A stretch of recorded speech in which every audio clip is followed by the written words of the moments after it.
Hello friends, आपके अपने YouTube channel में आप लोग का स्वागत है।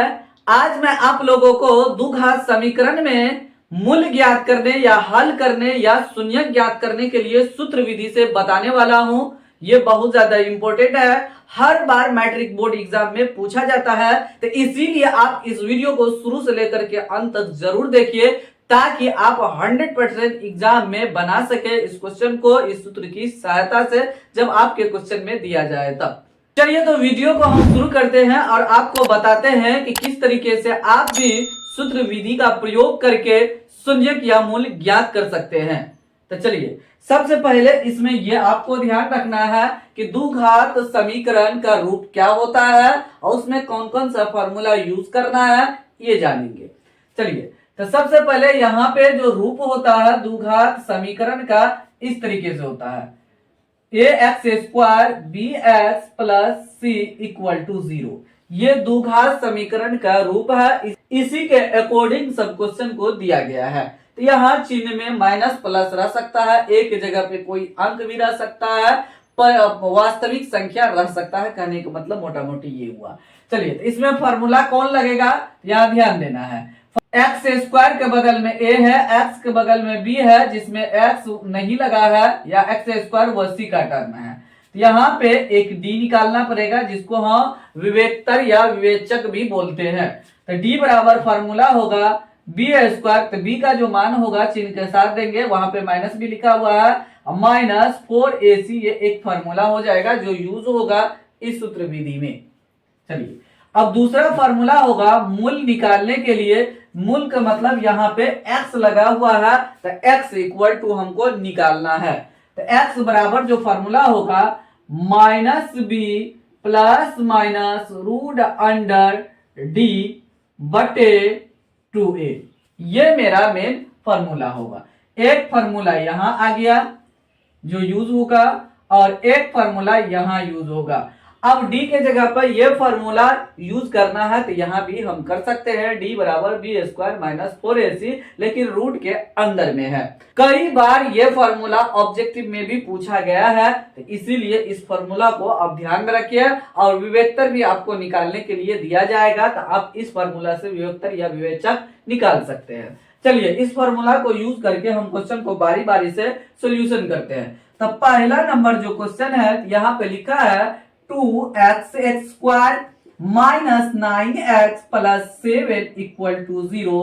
अब देखिए, सबसे पहले हमको a b लिखना पड़ेगा। स्क्वायर के बगल में a है, तो यहाँ पे x² के बगल में 2 है, तो यहाँ a इक्वल टू 2 हो जाएगा, कोमा लगाएंगे।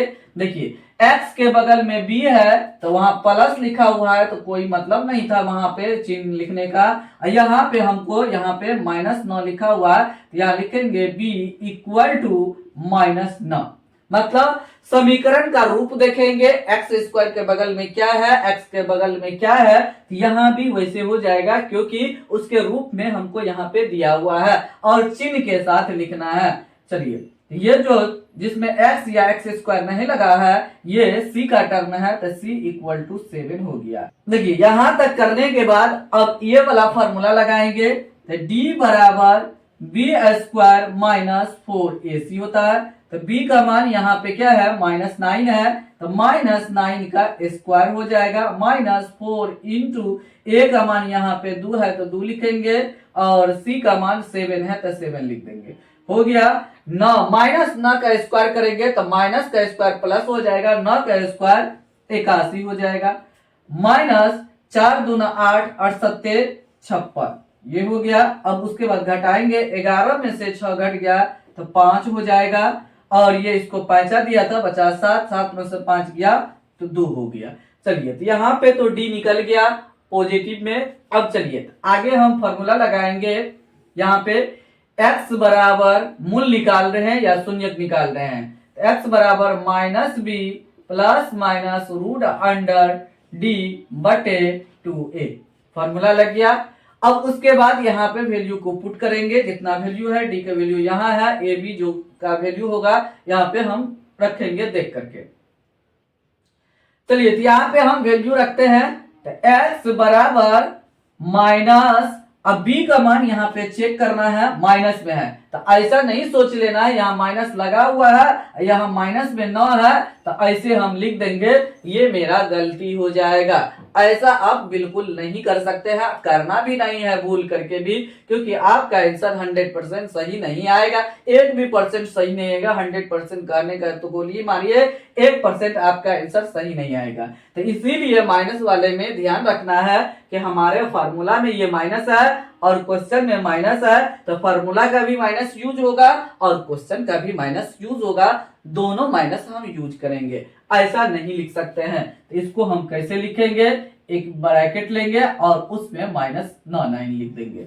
हो गया, ब्रैकेट लिया, -9 लिख दिया, उसके बाद प्लस माइनस लिखेंगे और डी का मान यहां से देख करके लिख देना है 25, यहाँ पे 25 लिख देंगे, बटे 2 गुना ए का मान क्या है 2 है, तो 2 लिख देंगे। बस अब सिंपल सा कैलकुलेशन करना बाकी रह गया है, उसके बाद आंसर आ गया। x बराबर माइनस माइनस को गुना किए तो प्लस, प्लस नहीं लिखेंगे तो कोई दिक्कत नहीं है, ये हो गया ना, बीच में प्लस माइनस लिखना पड़ेगा क्योंकि ये फार्मूला में है। 25 का वर्गमूल 5 होता है तो 5 लिख देंगे, 2 दूनी यहाँ पे 4 हो जाएगा। अब देखिए बीच में डबल डबल चिन्ह आ गया है, एक प्लस एक माइनस में है, तो 2 बार 5 प्लस 9, एक बार 5 माइनस 9, अब बटे में 4 है तो 4 लिख देंगे।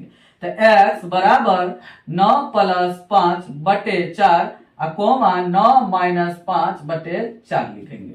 हो गया, उसके बाद x बराबर 9 5 14 बटे 4 लिखेंगे, 9 में से 5 गया तो 4 बटे 4 हो जाएगा।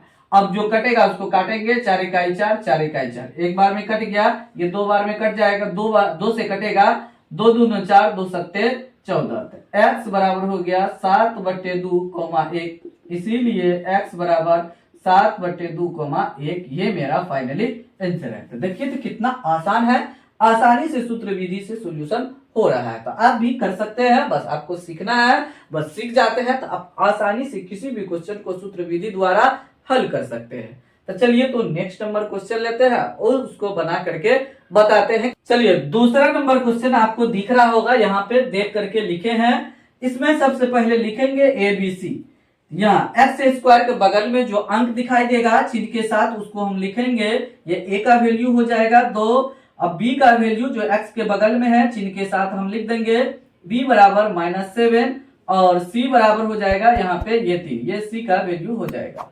अब उसके बाद सबसे पहले हम d निकाल लेते हैं, d बराबर बी स्क्वायर माइनस 4ac लिख देंगे, तो b का मान है यहाँ पे -7, अभी जस्ट माइनस वाला कैलकुलेशन किए हैं तो -7 के स्क्वायर -4, a का मान है 2 लिखेंगे, c का मान है 3 लिख दिए।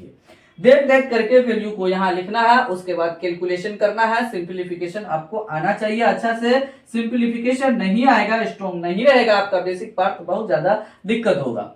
देखिए माइनस का स्क्वायर प्लस होगा, 7 का स्क्वायर 49 हो जाएगा, माइनस 4 दूना 8, 8 तिया 24 हो जाएगा, 49 में से 24 को घटाएंगे, 9 में से 4 घटेगा तो 5 हो जाएगा, 4 में से 2 गया तो 2 हो गया। देखिए इस बार भी क्वेश्चन डिफरेंट लिए थे, डी का वैल्यू 25 आ गया है।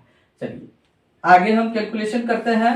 अब x बराबर यहाँ देख लेना है कि क्वेश्चन में अगर x है तो x बराबर लिखेंगे, y है तो y बराबर लिखेंगे, t है तो t बराबर लिखेंगे, ये ध्यान रखना है आपको। आप में दिया हुआ है फॉर्मूला में x बराबर, क्योंकि वो द्विघात समीकरण को x से इंडिकेट किया है, यहाँ पे ये वेरिएबल को x माना है इसीलिए x बराबर लिखा गया है यहाँ पे। अगर द्विघात समीकरण को यहाँ पे y लेंगे तो y बराबर यहाँ पे लिखेंगे, ये ध्यान देना है, वेरिएबल चेंज होगा यहाँ भी ये चेंज हो जाएगा।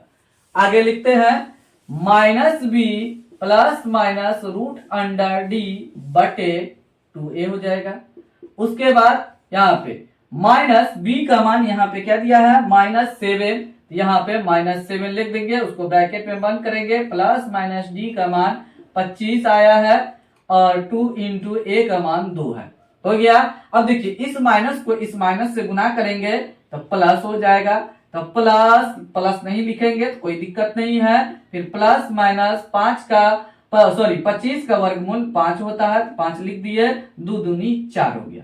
अब फिर से एक बार प्लस में एक बार माइनस में ले जाएंगे तो 7 प्लस 5 बटे 4 हो जाएगा, कोमा 7 माइनस 5/4 हो जाएगा। हो गया। एक बार प्लस में 7 जोड़ 5 कर दिया, एक बार 7 माइनस 5 कर दिया, बट्टे में जो था तो दोनों में आ जाएगा।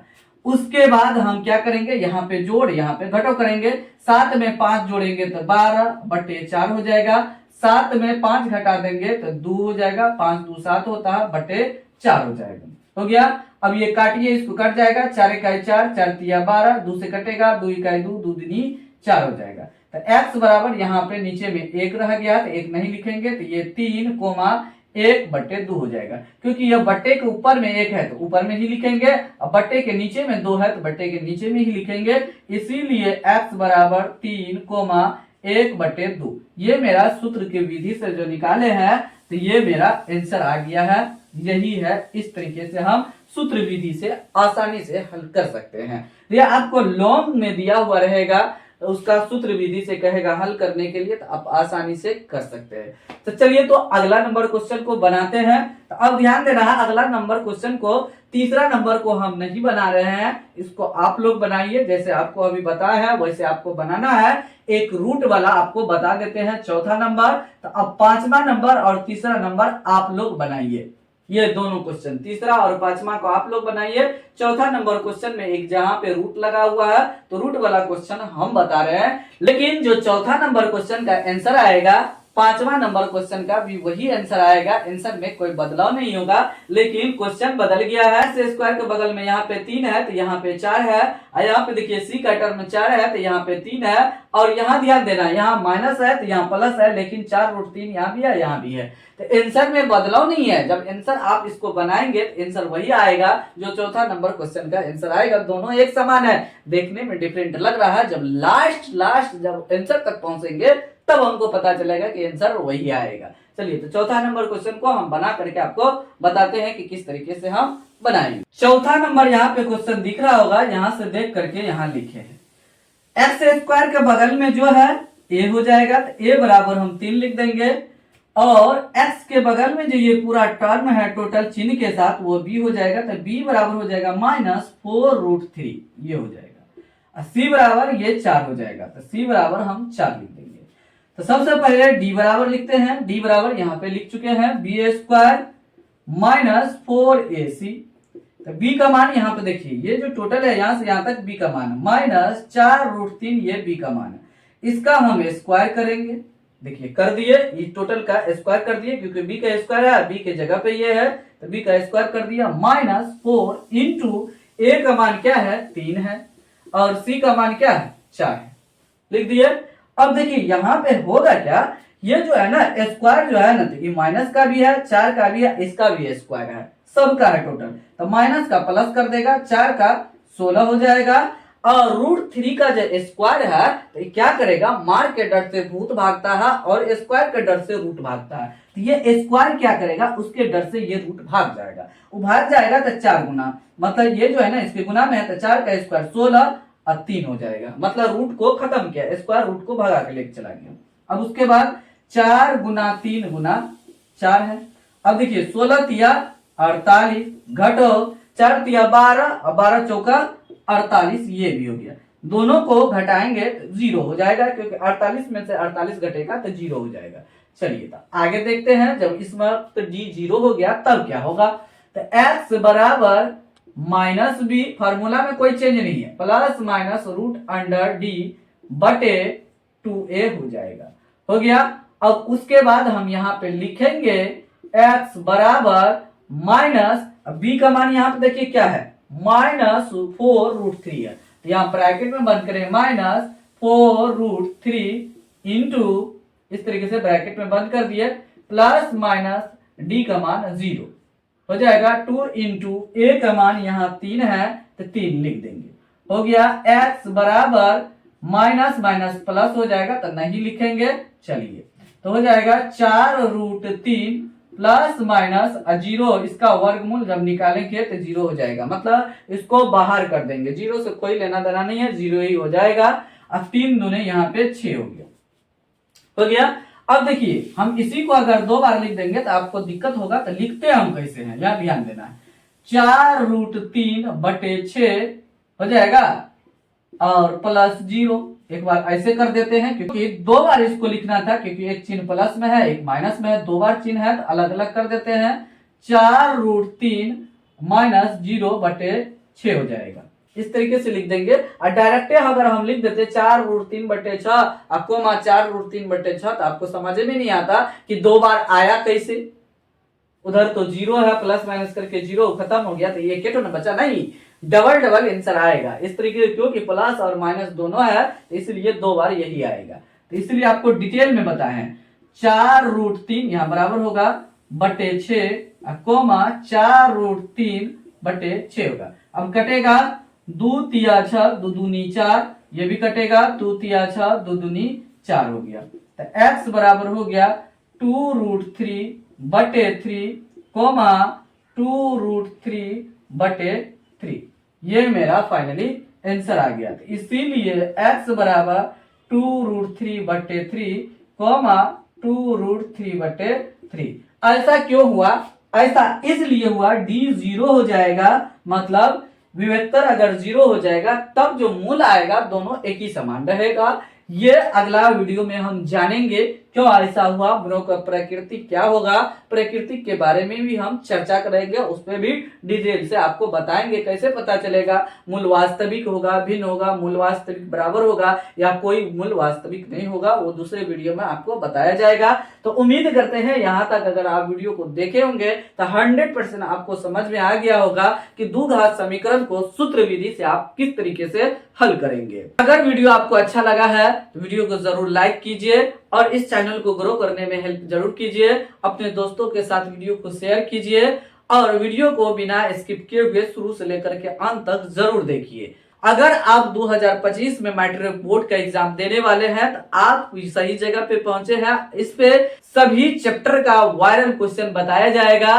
ताकि 100% एग्जाम में टकराए और 100% ही टकराएगा जो आपको बताया जाएगा। इधर उधर का क्वेश्चन आपको नहीं बताया जाएगा, पॉइंट टू पॉइंट टारगेट वाला क्वेश्चन ही इस चैनल के माध्यम से आप लोग को बताया जाएगा। मिलते हैं अगले वीडियो में कुछ नया टॉपिक लेकर, नया कंसेप्ट के साथ मिलेंगे। तब तक आप लोग इस चैनल को देखते रहिए, एंजॉय लीजिए। Thanks for watching this video.